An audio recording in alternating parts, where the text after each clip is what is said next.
Steals and Deals, sponsored by True Community Credit Union. Welcome back. Valentine's Day is right around the corner, and if you have hopes that online dating will lead to someone stealing your heart this year, well, Lauren Thompson is here for you with some things that you might want to think about first. Yeah, Sherry, you know, it's a topic of steals and deals tonight. While people do look for love online, scammers are also looking to steal their money. In fact, love scams are some of the most expensive, yet most underreported scams out there. Why is that? Well, it's because they deal with much more than lost money. These are affairs of the heart. And according to the Better Business Bureau, every year, the romance of Valentine's Day sets up prime targets for scammers.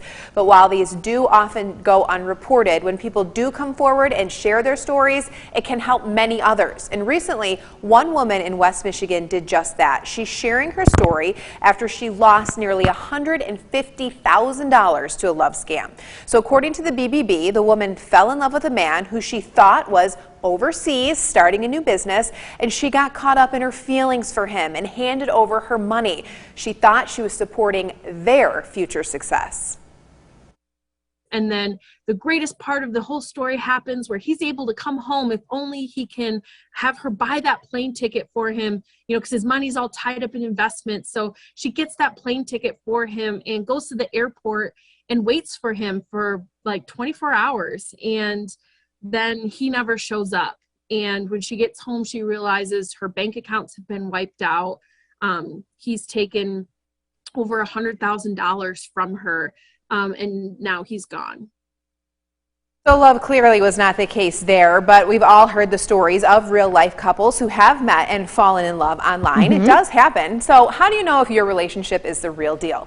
Well, the BBB offers these tips. Be wary of anyone that you meet on a legitimate dating site who quickly wants to move your conversation to a more personal level, like email or text.